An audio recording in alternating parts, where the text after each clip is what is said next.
YouTube, what's up guys? Welcome back to the channel, part 3. We have made some good progress.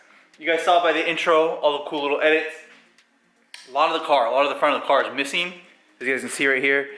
What we need to do today is work on the injection side. So that being said, when you put more air, you're gonna need more fuel to go faster. So we're gonna need bigger injectors. So today we're gonna be installing some, I think they're 550cc injectors. I'll open them up and I'll show you guys what we're gonna put on the MR2 Spider. They should be little plug and play ones, so it should be pretty easy. I'm gonna show you guys how to install that. I may also in this video remove the oil pan and tap the oil pan.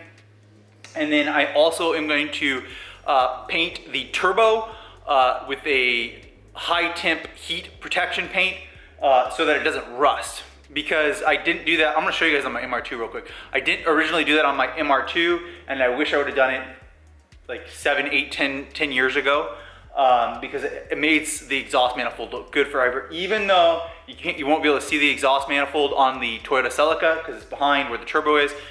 Clean, neat, awesome, detailed turbo install. So if we hop over to the same setup, sort of, the piping's different. You guys can see that down there. The turbokits.com. Look how beautiful that looks. So that's painted in high temp. Looks really good. That's the same thing I want to do.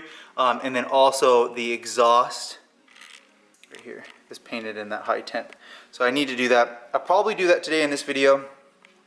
And the reason why is I just don't want it to, you're gonna spend all this time and energy and then have, a rusty manifold back there. So we're not gonna do that. Injectors, main thing we're gonna do today. And then paint that turbo. And then maybe we'll come down below, remove that oil pan, that drippy oil pan, so that we can put a hole in the back of it for the return line for the turbo. So currently the MR2 Spider has the fuel injectors. I'm getting a new OEM wire harness for the MR2 Spider, and then I'm gonna get a tune for this. It's actually missing the intake right now.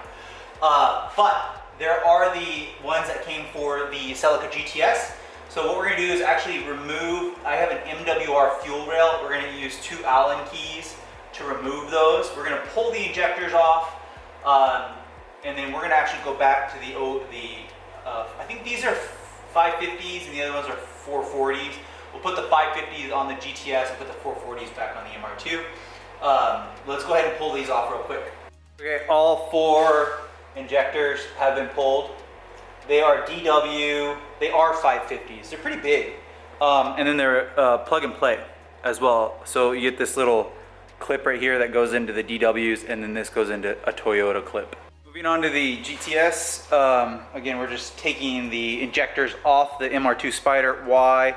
Because these actually are the ones that came with the turbo kit for this car. The 440s went with the actual other car. Lefty loosey on a 12mm fuel rail, just like that. One of the things I want to tell you guys, with the fuel, it will come out. Fuel will come out, so you're going to want to use some kind of microfiber or just a rag, because there will be fuel that comes out of the injectors. So, oh, sorry guys. So we're going to do, again, another right here, lefty loosey on a 12 to remove the OEM fuel rail. I don't have an aftermarket fuel rail on this car. I kind of want to get one. They're expensive, but they sure are beautiful. And I have one on the MR2 because I bent the wire right here for the fuel oil. We won't do it right now, but in the future I might do it as a dress up. They're really pretty. I always have monkey wrenches stuff linked below. So we're gonna pull that one out. Here's another one. There are spacers that are plastic that you must be careful. You don't ever wanna break them or lose them, because then the fuel rail won't sit correctly. So make sure that, I'll show you these little plastic spacers that are underneath here. Okay, so now we got the 2 12s out. Let's get some needle nose pliers and then unhook the injector. So all you gotta do is come on the back side of it real quick here. Wiggle. 1. And we're gonna do this 4 times.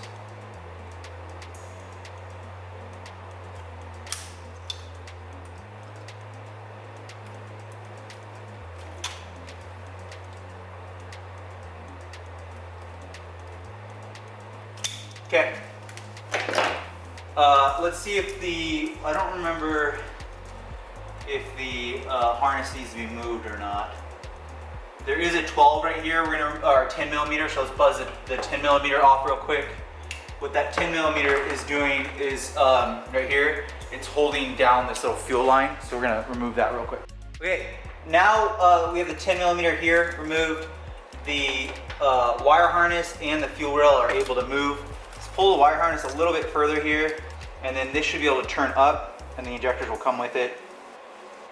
So these are, I can't remember what these injector sizes are. The gray ones I think are 340s or 320s. The yellow ones are 330s. I actually have a case of yellow OEM ones that I bought a long time ago. I think these are 340s. I think they might be slightly bigger on the gray injectors. I think they actually are better injector than the yellow ones. I'm not sure, I don't recall. But watch, so when this comes out, there might be some fuel that comes out of here. Yeah, see, there's a little bit of gas. And as we go down, there's gonna be more gas that comes out. And all we're doing is removing the OEM one. And these are Denso. I'll probably have these for sale. These are good, I know these are good. I think they're the same ones they put in the Lotus. We'll do this one. Here comes a little bit more gas. Yeah, see. Okay. We'll do this next one here. More gas. Okay. And then one more. More gas. Okay. Now, the fuel rail should be empty. Before I put my valve cover back on, I am going to do lubricant across the cams. Here's those little plastic things, the spacers that I was talking about, important, do not lose those. They go into the head. And then now you can see actually into the, that right there goes where the intake manifold is. Sprays into the head. Okay, so the fuel rail is good. Again, we're using the OEM fuel rail. This thing smells because I just got all the gas over it. But I feel good that we're doing this right now. Let me grab a new microfiber. Yeah, so these are 330 cc's, and then the yellows are 320s. So these do add more fuel. They are more efficient and allow more fuel flow than the yellow ones on normal 2ZZs. The later models had these. They are better. I put these on MitchRay.com if you guys want them. This is what the 2005 and I think 6 Lotus Elise NA version came with, is the gray ones too. And these are Densos, good little injectors. I like the gray ones. They are more aesthetic, even though you can't really see them, than the OEM yellow ones on the 2000 to 2002 Toyota Celica. And again, if you're in a different country, you might have different injectors. But I knew that these ones were always the good ones. The 1ZZs do come with green injectors, and the yellow injectors and the gray injectors are better.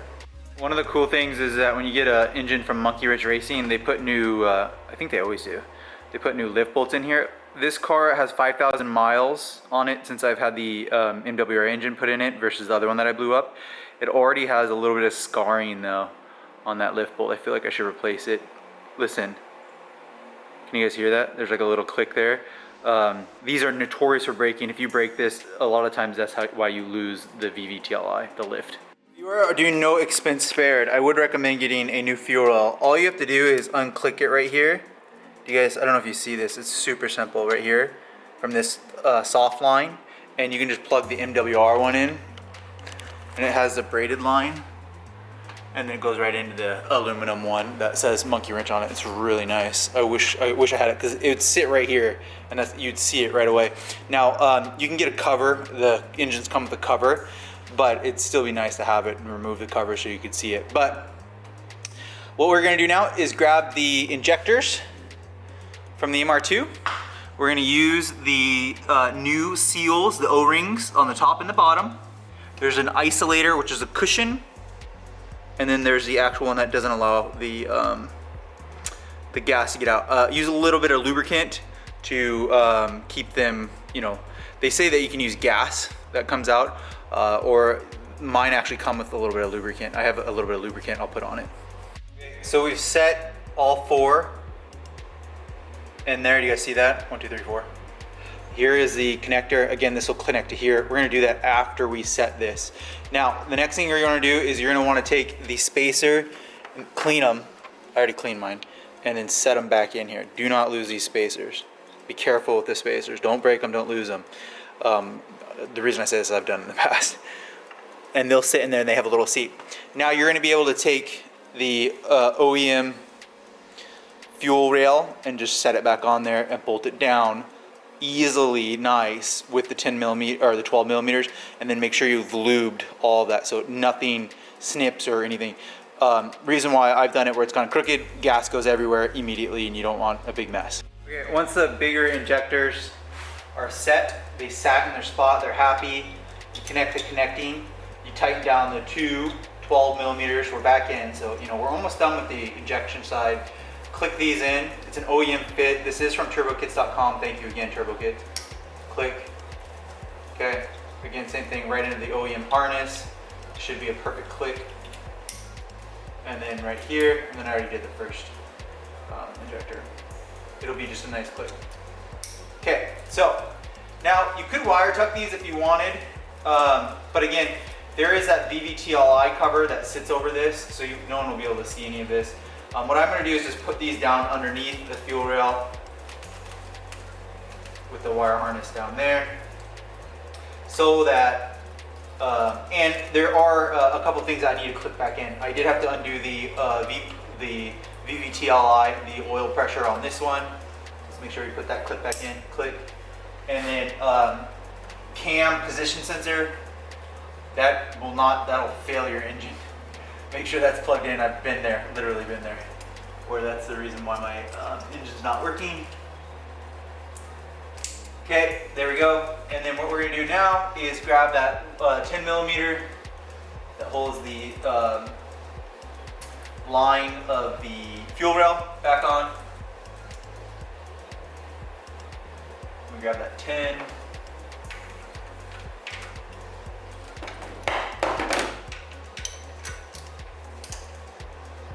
Okay, so we actually are finished with the fuel injectors. Very simple, you can do this. Fuel injection swap, 1 star, maybe a 2 star, 1 star, pretty simple. What we're gonna do now, I feel pretty accomplished. I'm leaving the valve cover off for a reason. When I have the turbo, I want more access back here. Last time I installed it, I didn't have that. You're gonna have to move this too there's gonna be the charge pipe right here, comes right here. Okay, this is what you're gonna have to do next. You have to do it. You have to remove the oil pan. It's it makes you feel daunting, but it's not. It's just quite a few 10 millimeter bolts. I did buy gasket. You're gonna have to get gasket as well. The reason you have to remove this is because you have to either tap this OEM one, which is what we're gonna do, or buy an aftermarket one that has a drain for the turbo. So today we're just gonna remove the OEM one. It's black, it looks good, and we're gonna tap the back of it to install a return line. It's where oil goes into the turbo and then feeds back down. Where does it, where's the oil go? It goes back down into the oil pan. The pump pumps it back up, so on and so forth, and it keeps the turbo lubricated. I'm gonna clean up my mess. Quite a few, I'll count how many there are, but quite a few 10 millimeter bolts. And I believe there's only one. Nope, there's two or three nuts.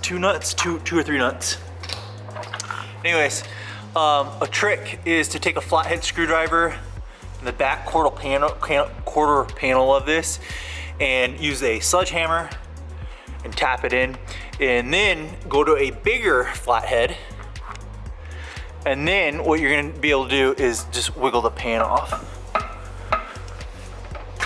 There you go. And now the pan is off. They used a lot of sealant in this, but hey, we have the pan off now. There's a dipstick. There is the fuel pump, where the pump goes. It sucks it up right there. So let's go ahead, clean this off, and start installing the return. Okay, there are 12 bolts, or yeah, nuts, I guess, bolts, and then 4 nuts and 2 of the studs came out, which is fine, doesn't matter. We'll just put them back in that way. So there's quite a bit. I think that's 16 10 millimeters that go around this. Quite a bit of work. We got it off. I cleaned the inside of it. So now and I do have to go over this with a razor blade to get rid of all this and then make a new flat surface with a black gasket. I'll use a black one, not a gray one. What we're gonna be doing is on this side right here is where we're gonna be tapping, I think it's right here, a return line for the turbo. Here comes the fun part. So, OEM oil pan. This is the return line. 3/8 is what he's saying the measurement is for it. So, they want it, here's your end, right here. They want it as close as possible here, 2.5 inches inwards, and then as high as possible that you can still put the, you can still slide that all the way down and then have the hose line fit on it. So let's start drilling now.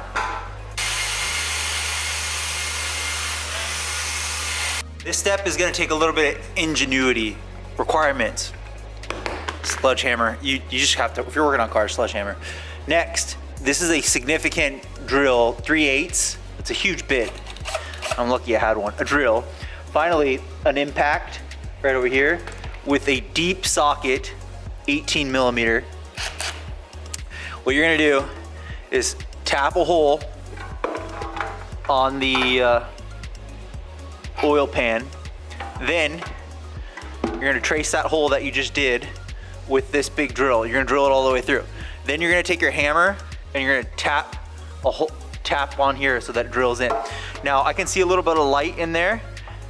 That means oil will come out. So what we need to do, which is, it's gonna do that anyways. You're gonna have to make a seal with the ultra black gasket maker that I'm kind of warming up right now. Oil resistant, right here. I don't know if this is like $5, $6, probably $8 now. Everything's so expensive. Before I put that gasket maker in there, I need to vacuum and wipe this all down. Okay, just like that. There you go. So we're gonna let that sit and dry 24 to 48 hours, a day or two. I'm gonna wrap this video up. I feel pretty accomplished. Yeah, it's a long build. It's good. It's good. I'm taking my time with it. So today we got the fuel injectors. I'm very happy with that. They are the 550. They are the nicer ones. If you want the 330s, they'll be on my website, mitchdore.com. What else did we do? We got the oil pan removed, that was a big deal. Again, there's a lot of 10 millimeters, a lot of cleaning. You got to keep on cleaning. We installed the drain plug on this video, which is really good. I said I was going to do the turbo painting. I'll show you guys. I'll show you guys the result of that. I'll do it off camera, but I'll show you guys the result of that after I have done it. And then when we go to install the turbo, you guys will see it'll be nice black. Next, we're gonna put the oil pan back on. Then we will get the turbo. We'll assemble the turbo. That'll be the next video, assembling the turbo and mounting the turbo. And then the video after that, we'll probably do the intercooler and charge pipes. And then we'll do like some of the final wire, plumbing with the coolant. You do have to get into the coolant for the turbo. And then you also have to get, the drain feed and the feed lines for the turbo. So make sure to like, subscribe. Part 3, pretty good, pretty accomplished, feeling really good. Keep at it, stay tuned. Part 3, all done. Thanks guys. See you on the next video.